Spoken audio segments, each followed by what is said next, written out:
Felicitations! This is Felicia Day, and this is my podcast called Felicitations, because it's a word that resembles my name, and I thought that was kind of clever. Hey, it was, and is, and continues to be. Thank you for listening. So, guess what, you guys? I was reminded by Zazolb, one of the people on my Discord channel. If you're not on the Discord, discord.gg/Felicia Day is where you get there. It is a chat program where you can chat in all sorts of categories. Anyway, it is the year anniversary of the podcast. Congratulations to us. What is the first year anniversary? Is that paper? Is it maybe just a tweet? I don't know. But it's been a year of podcasts. Wow, what a difference a year makes. So I have to be honest with you. You guys have accompanied me on the journey of what I think is the hardest year of my life. And I don't say that lightly because I've been through some tough times. I mean, and I've had a pretty easy life compared to some people, so I'm very grateful. But I think that the year before I wrote my book, well, okay, if you read my book, you know that probably 2013 was probably the hardest year of my life.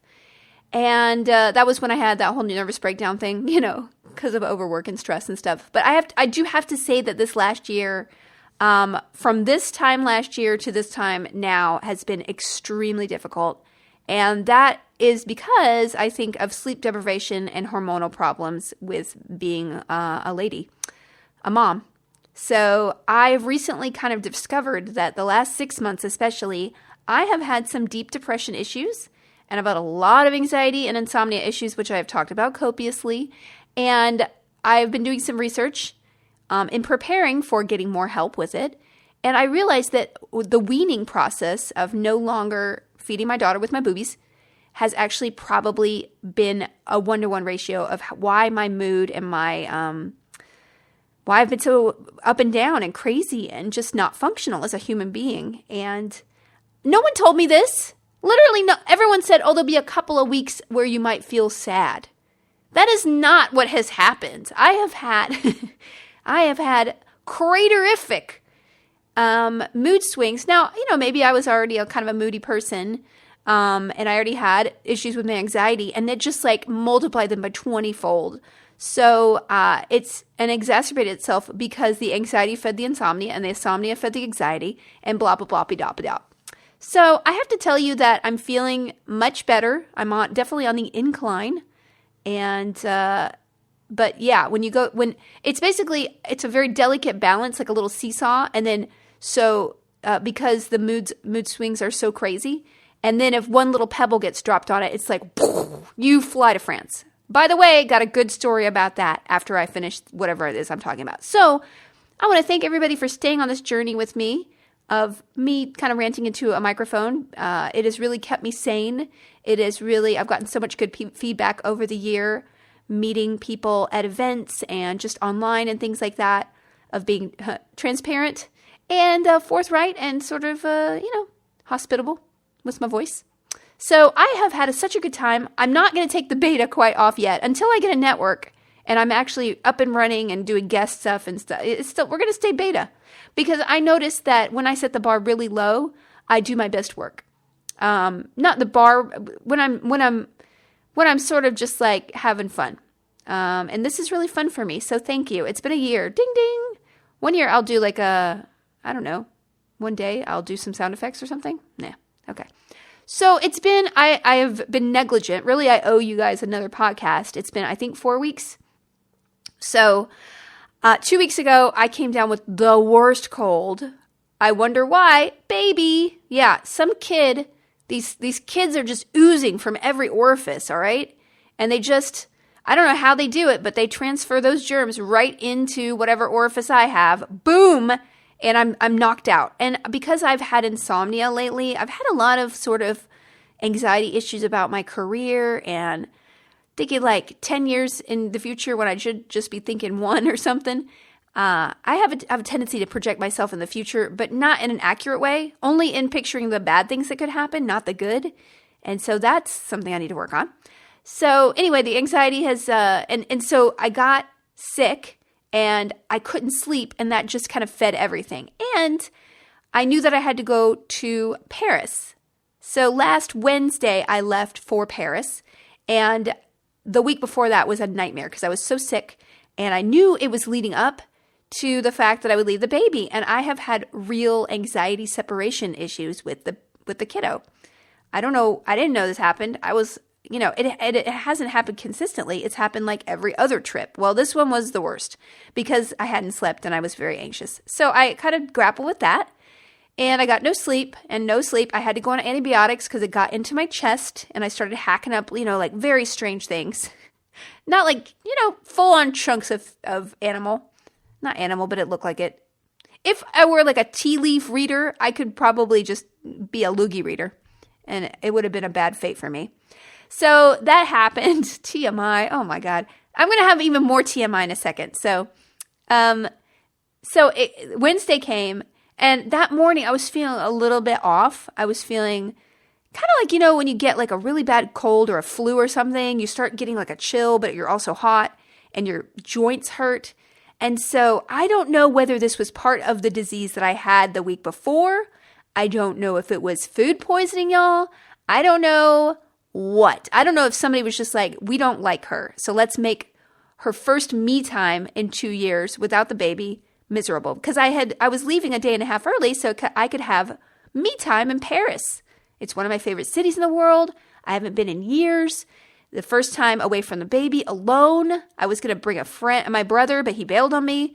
So I was just like, I'm solo going to Paris for a couple days. I'm going to have a great time before I get to do this convention, the Darklight Convention. It's a supernatural convention. And I got to hang with my friends there. I was looking forward to the whole weekend so much. So I left a day early and I try not to eat plain food, but I ate a little bit. I ate a little bit of greens. I ate a little bit of bread and butter. That's it. A couple of gnocchi that tasted literally like I was eating like shoe leather. So I was like, no, I guess Air France doesn't actually have better food than average. It doesn't. So I take like a couple hour nap and I wake up and I am nauseated, you guys. And I'm like, oh, this is weird. 5 hours, longest flight in the world, 5 hours of that. I'm trying to like just zen it out. I'm listening to meditation tape after meditation tape. I tried to like play a video game on the phone and that made me even more nauseated. And I'm like, okay, maybe I'm just getting flight sickness, whatever. I'm just made that up. It's kind of like car sickness because there was a lot of turbulence. We land. I go to the hotel. It's like 10 a.m. This was supposed to be one of my days off and I'm even more ill. And I lay down and I'm like, I'm going to take a 2-hour nap. I can't sleep. So not only is my body exhausted, I'm nauseated, I can't sleep. So I call my dad and I'm like sobbing and I'm like, what is going on with me? I can't sleep anymore. My brain is broken, blah, blah, blah. He's like, you need to calm down. Oh, also on the descent of the plane, my ear was kind of clogged. And I don't know if you guys have gotten this. Basically, sometimes when you descend, your ear hurts so badly that it feels like someone is about to pop your brain open out and your guts are going to come out your ear. Like it's just going to liquefy and explode out your right ear. That's what happened. The only time I've ever had that happen was during season 5 of The Guild. I was shooting The Guild until like 6 p.m. I had to get on a red eye to go to work on Eureka. And I genuinely did get food poisoning from the Alaska Airlines. I think it was like potato and corn chowder. And 2 hours into the flight, I start feeling so sick in my ear. Again, I think my eardrum almost burst. I landed, went to the hotel at, I think, 12:30 a.m., promptly got food poisoning for 3 hours, was picked up at 4:30 to go to the set, and they almost sent me to the hospital. But it turned out to be a scene where I was laying in a I don't know, some kind of cryogenic tube or something for 6 hours. So it was actually the episode where they killed me off. So I'm like, well, this is kind of appropriate. I'm half dead anyway. Spoiler alert for a show that was really old. Anyway, so I land. I'm like my eardrum did not pop because, of course, I'm like Gwen Stefani had her eardrum pop. So this is going to happen to me because me and Gwen are soul sisters somehow. And so I'm crying. My dad's like, get out, start walking around. So I walked around Paris for like 5 hours. I went to Galerie Lafayette, which is one of their huge department stores. And I've never been to a department store in Paris. I love the ones in London, like Harrods and all those fancy ones there. But I have to say the one in Paris was even better. I was walking around in a fugue state, and I bought several jackets. Not very expensive, but still, I got home yesterday, and I was like, why did I buy all these jackets? Well, I bought one with a kitten on it, so everything was all right then. So I walk around for 5 hours. I don't eat any I cannot eat. Everything I look at makes me more and more nauseated, but I'm not throwing up. Nothing's wrong right now. So I'm like, okay, maybe I just got sick, and maybe I'm still sick from that, whatever happened, the cold. Cut to, I'm not going to be graphic about it, y'all, but cut to about 11 o'clock, I woke up, and from 11 to like 7 a.m., it was poopocalypse. Poopocalypse. I had the poops. But it was just, it was so bad, y'all. Like one time I saw a cholera mat from like the 1900s, and I was like, I need one of these in my hotel room in Paris, because it's too much, isn't it? It's TMI. Anyway, that's what happened, all right? And so all night. So I go back to bed and I sleep, and I'm like, I can't leave my hotel room. Like, there are not a lot of public restrooms in Paris. I can't just be walking around like thank God there aren't a lot of Starbucks, but when that happens, you kind of want a lot of Starbucks around, because that's the only reliable clean bathroom you can pretty much get, right? So that happened, and then I went down to the drugstore and got Imodium. And just took Imodium at 1 o'clock. I was like, I'm going out. I took Imodium and I went out. And I went again to Printemps. I'm so pretentious. Anyway, it's another one of the department stores, because I'm like, at least I know where there's a bathroom in this place. I can't just be walking around. So I went there and I bought a shirt, and that's pretty much it.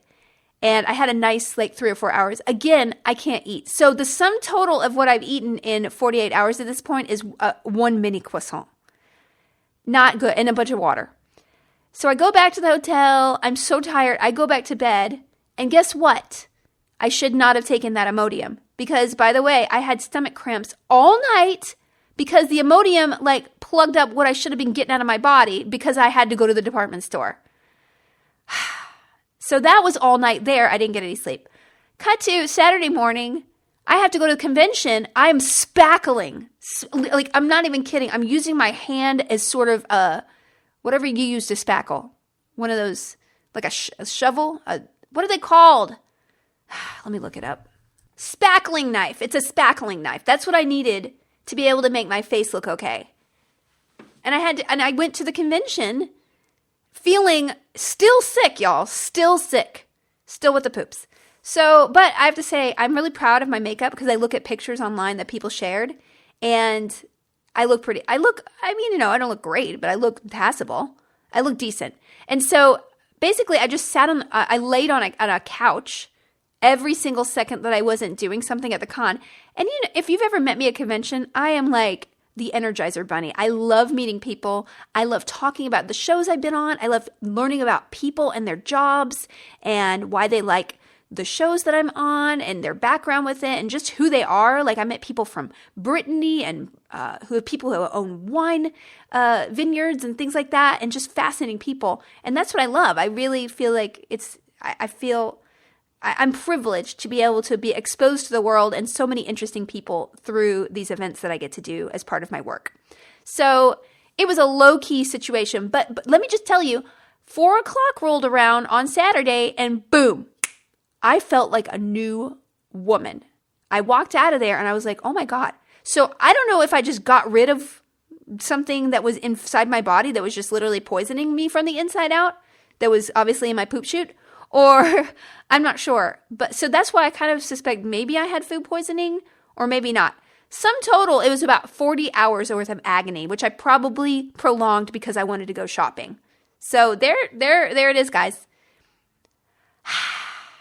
It was my least favorite trip because for real, I didn't eat anything the whole time I was in Paris pretty much. I did eat one meal while I was at the convention and it was very nice. But other than that, so I did one meal on Sunday. Sunday, I felt like a new woman. I slept 10 hours, which was the most, I'm not kidding, I've slept in over a year. And I felt I felt so happy. I was doing the Dougie. I was doing like the Roger Rabbit and the Dougie in the green room. People were like, whoa, slow it down, okay? So completely 180. And that night, I actually used Uber Eats to get me some pho, some Vietnamese noodles. Which, by the way, okay, which is a whole nother thing. It's a whole nother thing because this guy who delivered my Uber Eats, right? And I'm in such a good mood, all right? I'm like, I feel liberated. I can't really go out. It's too late. It's like 8 at night, but I'm like, I just want some pho. I just want some beef broth. So the guy, I think his name is Sahip or something. He comes rolling up in his little motorbike, and I'm friendly because I'm in a good mood. I'm like, hey, thanks a lot for being here. And he's like, oh, you're American? I'm like, yeah, I'm just visiting here, and I just wanted some pho. And she's like, great. I exchanged maybe that much. He's like, so can I see you here tomorrow night? I'm like, what? First of all, how gross to hit on somebody. Second of all, okay, this guy knows where I'm staying. And, I don't know what guys are thinking. What are you thinking? I was clear that I'm visiting here. What, I'm going to hook up with you because you brought me a spring roll? Why do they have to be so gross? Guys, don't do that, okay? I don't know what I'm telling you not to do. Just don't deliver food to a hotel and then hit on the woman because then she's probably, you don't know if I'm alone. I don't know. There were people kind of hanging outside the front of the hotel who were fans. It was already making me kind of uncomfortable because, listen, I love meeting fans in public, but when you're at the place I'm sleeping, it makes me feel uncomfortable. I have actually genuinely, many years ago, had somebody try to get in my room one time. It was at a BlizzCon. And trying my door handle, and I'm just like, I freaked out. It was very unnerving. So when you're outside, so don't go to somebody's house, don't go to their hotel. It's just so rude. At least stay on the corner or something. I don't know. It makes people feel unsafe. Just like if you deliver things to people on a motorbike, just don't hit on a woman who's alone because it feels threatening. I bought the best jean jacket. It has a kitten on it, y'all. I don't even like jean jackets. But I loved the kitten so much that I had to get it. I think it's by Paul and Joe's sister. It's like their less fancy brand. But they have this new line. Go look at it on their Instagram. I get no kickback for this. They have so many items of clothing with just a kitten peeping out of the pocket. I want all of them. I want everything from this brand. So that was my one discovery. Maybe I can just order it online. Okay. Well, that's been kind of the several weeks. The week before that, I took the baby to the dentist for the first time, and that was kind of exciting. She has never seen screens, but there were screens everywhere here. So when she looked up, there was a screen on the ceiling for her to watch, which is the first time she's ever seen any kind of cinema. So besides the dog show I showed her when she was less than 1 year old. So basically, The Incredibles 2, the most violent section where they're fighting each other, is the first thing that Calliope ever saw on the screen. And I guess it's appropriate. It's kind of like a video game. It's nerdy. I guess. She was kind of like, what? Her eyes were as big as saucers. It was like she was discovering something brand new that I can't let her have until she's 3 again. So, sorry. Well, I also took her to a dance class. I enrolled her in dance class. It's a ballet class. And you guys know how hard I try to be completely not pushing pink on her, not, making sure that when I read her books that I use her instead of he, because God knows every single book is a he, even if it's a bunny rabbit or a worm, okay? Do we really need to genderfy a worm? It's a they. Let's just say they. They went to the park. Okay, that's fine. Let's not make it a boy worm. Anyway, I try my very best, y'all. And of course, I think trying too hard has made her think that pink is exotic because she now thinks pink is her favorite color. And so for the dance class, I said, do you want to go to ballet class? She said, yes. I was like, I'll find you a class. And I found one. And I was like, okay, so we have this Wonder Woman tutu that is blue with gold stars. She's like, no, I want a pink one. She's 2 years and 2 months, y'all. 2 years and 2 months. And she's like, I want a pink one. Now she wants a white one with black polka dots. And I'm just all in on that. But the whole pink thing is driving me crazy. But she's so cute. If I shared more pictures of her, I would post one because I've never seen anything more cute than a group of small 2-year-old children in little tutus running around. I wish there were little boy kids in my class just because so she would think of ballet as, everybody dances. Whatever. Anyway, what else happened? Well, the convention was wonderful. It was called the People's Convention, and it was outside. It was near the airport in Paris. And I have to tell you, it's one of the best run cons I've ever been to. Vanessa, one of the organizers, looks like a supermodel, and she runs this con. She's so lovely to all the volunteers. They're obviously all friends. And the most touching thing ever happened to me at this con. So at the closing ceremony, all of us got on stage and we all just thanked everybody for the weekend. I thanked the security guard crew for taking me to the bathroom 48 times the day before. And at the very end, before they ended the con, they got up and they started. This is all in French, so I don't speak French. I know enough just to kind of like, nod, semi-appropriately. But they were speaking about a loss that they had. And evidently one of the security guards, who was part of their family, passed away. He was 28. Trigger warning, this is a little bit about death. And, it is about death. And the father of the security guard was one of the people who ran the security guards. There were 8 guys over there. And, I have never... So Vanessa and her partner got up there and were like, they are family to us. And so they showed a clips of this, the guy who passed away, posing with, fans and posing with celebrities from the convention and posing with the other people who worked at the convention. And I can't tell you how much I cried. I was sobbing so much. I kept looking at his dad, who was just this, gruff security guard kind of guy, and all these, guys, the guys around him who were obviously looked up to him as a dad, And I just can't tell you. I mean, I guess being a parent maybe it made me more empathetic. I don't know. I think everybody was empathetic. I've never seen more tears in a whole room at the same time. And I guess I tell you this story because I actually wanted to talk about something last time on my podcast about death and how I think the internet is almost cheapening the experience of mourning in a way, because there were a couple of stand-up comics who passed away the last 6 months or so, and all my friends knew these people. And so I see it's almost like we become voyeurs to other people's grief, and their grief is expressed through their own experience with a person. And so I feel tacky. It's almost like I didn't go to Notre Dame to see the sort of like shell of what happened to it, because I feel like I don't want to gaze upon the wreckage of something terrible that happened to somebody from a point of view where I can't do anything about it. I can't even participate emotionally because I'm just looking at it. It's like looking at a car accident. You have that sense where you're like, what happened? But you don't have any empathy for those people. And yet I feel like that's what social media does for death almost. Another incident in a baby group of mine, a closed baby group of mine on Facebook. I don't want to go into any details, but it does involve death. And so, I don't even know how to deal with these situations because, death is already a thing that's hard for us to deal with, hard to know how to communicate with the people who experience it firsthand.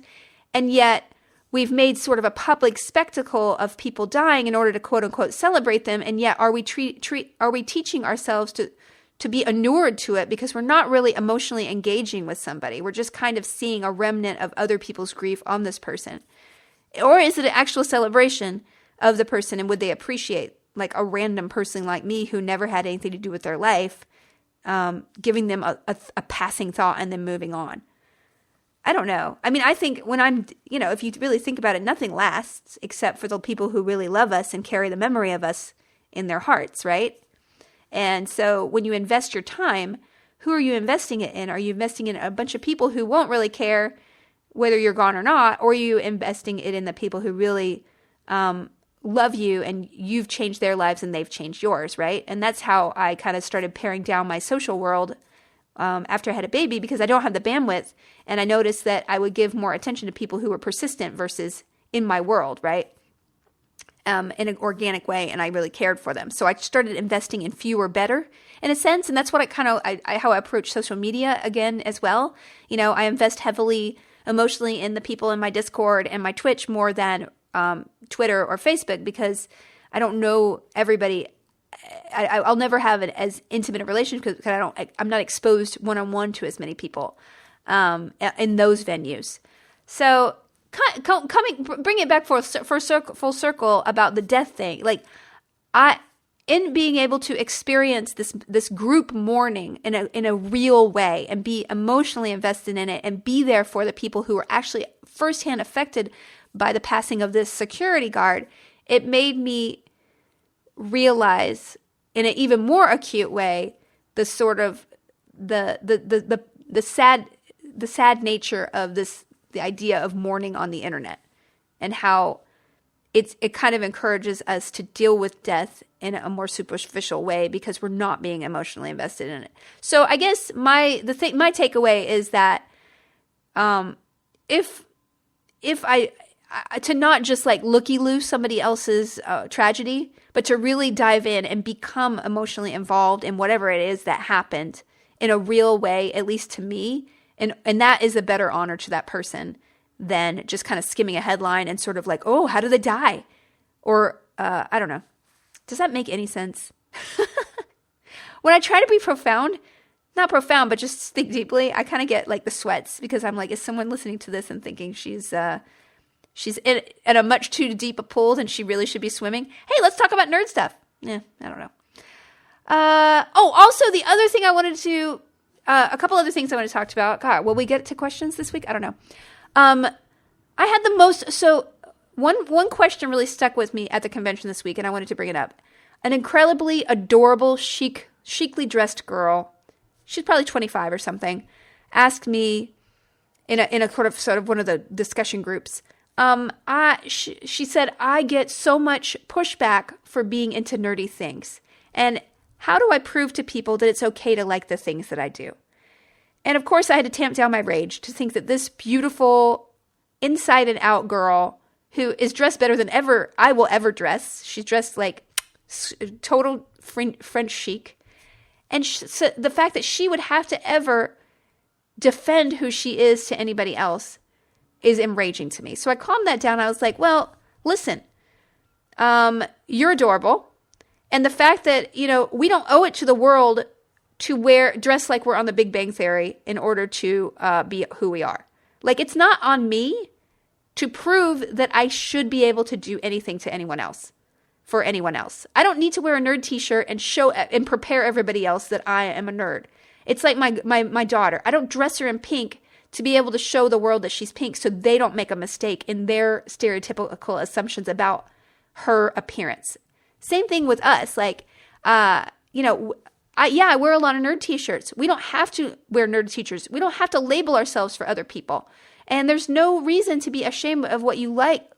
Like, that's me telling somebody who's into football, well, prove to me why you should like football. Why should you like football? Why is it that nerd things invite that sort of judgment still? You'd think we're over it, and I think that's actually worse. Or it's just like more mainstream, okay to judge people in a way. There's also bigger pockets of acceptance too, but it just made me enraged that this girl had to go through this. And I brought up an incident that happened to me the day before I left. I went to dinner with a friend of mine at a very nice restaurant, and I was not dressed well, but I was dressed, like a regular person, not too glamorous, but not nerdy. And I sat down, and there were two gentlemen who were sitting at the table next to us. One was kind of an older guy in a sort of like a button-up shirt, and there was an Xbox cartridge on the table. And I won't say what game it was because for reasons you'll just find out. And I looked at the cartridge and I was like, hey, that's a really good game. It was, and the older gentleman, not the older, he was probably in maybe 50, late 40s, 50, kind of gray hair, but, very polished. And he looked at me and he's like, you play video games? And he did it in a way, guys, that classic way of not admiration or being impressed or like, oh, how excited you like video games. I like video games too. No, he did it in a way like of doubt, skepticism, and testing me. And I can't even tell you, I'm like, my life has not changed at all. This is 10 years ago. This is why I wrote the Guild. I have, nothing changes in a way. Like, not nothing, but this guy is in the industry. You'd think a person who makes a video game. This guy made this video game, y'all. I don't know what he had to do with it. He might not have been a dev. He could have been a marketing person. He could have been whatever. It was so upsetting. And I just kind of nodded. And my friend was like, yeah, she's really into getting games. She's really quite well known for it. And I literally said, and he, nothing in his eye. And I was like, well, clearly not well known enough if he doesn't know about it. And then I just went, have a nice dinner. But the fact that had to feel that sort of like, and I tamped down on the impulse to prove it to this guy. And that's kind of what brings it back to the girl's question. Like, she doesn't need to prove to anybody. If they don't accept her, if they're going to challenge her, she doesn't need to do the work. If they're really genuinely interested, then she wouldn't be so defensive and have such low self-esteem about it. If somebody's going to approach you like, hey, oh my gosh, you're into LARPing? Tell me about that. You can't wait to tell that other person, right? If somebody's like, oh my God, you're into LARPing? What is that? You are automatically defensive and you are basically put on the spot to justify who you are to this other person who clearly doesn't have your best interest at heart in the first place. You're never going to convince them that the things that you choose to do with your life are justified and cool. I don't know. Probably not. Very small, slim chance. So don't give them your heart. Don't even show it to them.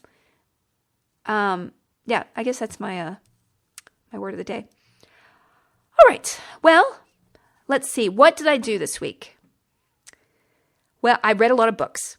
I really did read a lot of books. I made a resolution that I just need to read paper before I go to bed because the screens may be contributing to my insomnia. So I read an amazing book last night called Half Witch by a person named John Schoffstall. And if you guys like, if you ever read The Girl Who Circumnavigated Fairyland by Valenete, one of my favorite books recently. It's an adult kind of fairy tale. So it's a fairy tale that I would say a teenager could read. There were some themes in this book that, well, in the Half Witch, there were 3 too many times where a man was going to try to take sexual advantage of the teen character. I had problems with that, although probably if you were in a medieval time and you were a 14-year-old running around trying to save your father's life, yeah, I would imagine that there would be several instances of men trying to take advantage of your body. Or if you're a 14-year-old now, to be honest with you. So, but I loved the book. It was a little slow in the beginning, but it really takes off. It's very magical. It has it's very Wizard of Oz, a little bit older Wizard of Oz kind of feel. Kind of like a Neil Gaiman air to it as well. And I really, really enjoyed it. So I would highly recommend it. It's, like set in a fairy tale world, but it also has a lot of spirituality and religion in it, God in it, but it's kind of irreverent. So I don't know. It was a really interesting mixture of a lot of things that I thought were really, really fun. I also read Seven Blades in Black by Sam Sykes. Very thick, very cool, edgy kind of fantasy in the Joe Abercrombie fame, but has a female protagonist who is really, really cool and very interesting, and I really loved it. It was very kind of punk fantasy, so I really liked that. I read Grave Ransom by Kalayna Price, who writes a series. That's kind of my snack. That was my amuse-bouche for the weeks. I read a book called Grave Witch. It was one of the first books we read for Vaginal Fantasy years ago, and the series is still going. I think this is book 5 or 6. And there's another one that I'm reading next week, which is Grave Ransom, which is the sequel, the latest one that came out last week. So I'm excited about that. Still a good series, y'all. It's still good. Unlike Anita Blake, it didn't go to a point where you're just like, ooh, I can't read this anymore. So anybody read that anymore? Probably not. And then the last book I read was The Densest, the most very awesome book, but very, very dense, called Discovering France by Robb. Guys, this is the book that really put me to sleep at night, but at the same time, I'm fascinated. There's like whole chapters on how they built canals back in France, and it really is fascinating because I didn't know this about the history of France, but it really was just a tribalistic, very agrarian society. Like 85% of the people lived outside of Paris at the time of the Revolution, and so it was mostly people who lived in hamlets and little villages of 14 to 40 people. So people lived in tiny little villages back then, and they spoke 40, 50 different languages in France. And really, the revolution came along and really tried to wipe away that and create a national identity for good or bad. And it wiped out a lot of subcultures that were very sad, but it also brought a lot of health and well-being to a lot of the people who would die very early because based on all sorts of things in the medieval world. The grossest thing I read was about the inn beds when people would go in an inn and it was not an expensive inn. Basically, they'd only change the sheets like once a year. So there was so much filth, you'd have to just get into bed fully clothed. Where you put you get in the bed and it would be so crusty and you'd have to put something over your face because the stink was so horrible. That was interesting. And also the history of the Tour de France was really interesting because the Tour de France was actually originated in the guilds. So if you were a carpenter or a woodworker or a stonemason or something, you would go on a Tour de France and go to I think 20 to 30 different cities and study with masters in each one of the cities. And if you completed the Tour de France, which took 4 to 5 years, you would get a special ribbon and you would have that for the rest of your life and it would be very auspicious and make a really good living because you were an expert. So from that, they sort of took the Tour de France and made it into the bike thing. There were also a lot of massacres I didn't know about. Like in 1860, there was a lot of sort of xenophobia, which was really interesting to draw parallels to now and what, our government is trying to foment against Central and South American people, Latino people. It's really kind of sad. You just see the same cycle over and over. There was in 60, upwards of 70 Italians were massacred by French who felt like they were taking their jobs away in the salt mines. No one was convicted. Juries acquitted all of them. Again, in 1960, I didn't know this, the French police massacred Algerians who were protesting, and they threw them in the Seine and drowned them, and they covered it up. Only later did the chief of police, who, by the way, collaborated with the Nazis, the same guy who somehow kept his job through all that, was sort of convicted of ordering the police to basically kill these people. 1961, y'all. So there's really interesting history in this book. I don't know. It was fascinating and also so detailed. I'm I don't understand how one person actually does this book in a lifetime. It was just fascinating. Next week, I'm going to be reading Grave Ransom by Kalayna Price. I'm finally going to get to One Dark Throne by Kendari Blake, which I mentioned last time, but I did not get to. I downloaded The Light Brigade by Cameron Hurley, which is sort of a really edgy sci-fi novel, it looks like. People are comparing it to Starship Troopers, so I'm really excited about that. And I downloaded another very dense, but not dull, history I hear that's amazing called The Romanovs by Simon Sebag Montefiore. Incredibly well-researched and very, very detailed about the Romanov dynasty in Russia, or what used to be Russia, or is Russia? Prussia? Whatever. Anyway, those are the things that are happening. My God, I've been talking for quite a while. Boy, oh boy. Let me just answer a couple questions really quickly because I got to get off here. Stephanie Hudson asks, there's so much talk about bucket lists lately. What would be top 3 on yours? Oh, Stephanie Hudson. Top 3 bucket list. Direct a movie. Live in a foreign country for a year at least. And, I don't know, see my daughter grow up, I guess.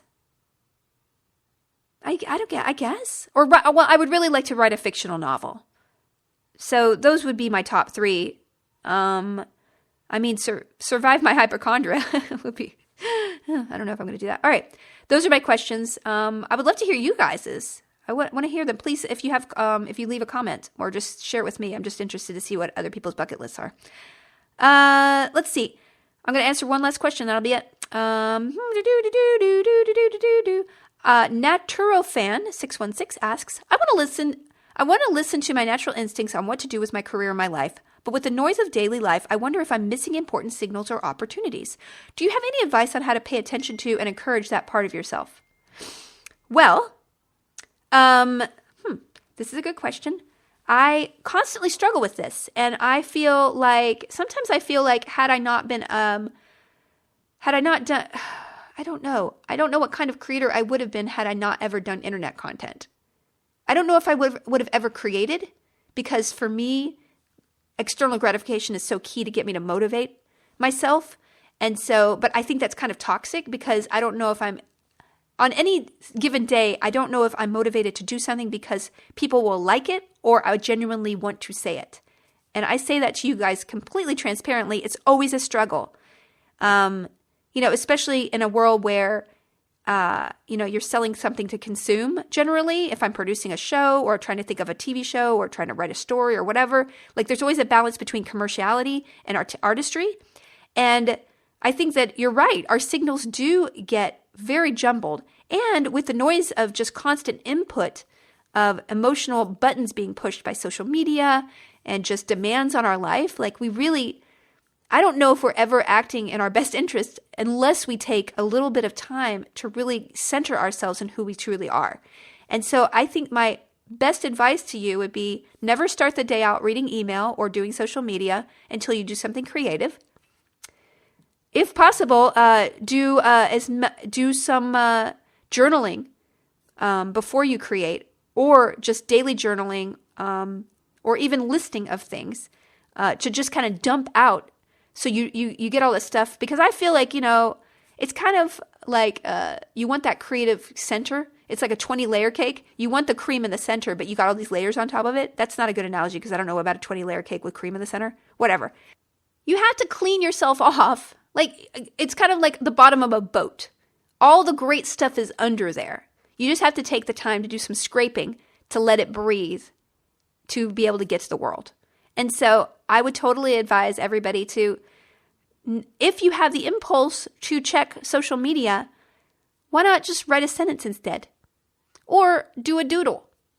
Carry a little book around and do a little doodle. Or take an hour a day and just kind of like walk and write down what occurs to you and your what kind of thoughts come to you. Because I promise you, every single person listening is a creative person. We're just not allowing the conduit to our creativity to shine. We're not giving our creativity a voice because there's too much input. There's too much noise. And I think that's a really cool thing that you are conscious of it, because half of it is just being conscious of it. So I would just be disciplined with your creativity, show up for your creativity, and give your creativity room to breathe. And you'd be very, very surprised about what you will find yourself expressing after a while. Okay. Well, I really appreciate you guys listening for the last year. I hope this vomit podcast has been sufficient to scratch the itch, and I will be back in 2 weeks to update you, hopefully with less poop. I'm really sorry if anybody... Oh, we didn't talk about Game of Thrones! All right, we'll talk about it in 2 weeks. Okay, y'all? It was so good. I love you, Arya. All right. I will see you guys later. Bye!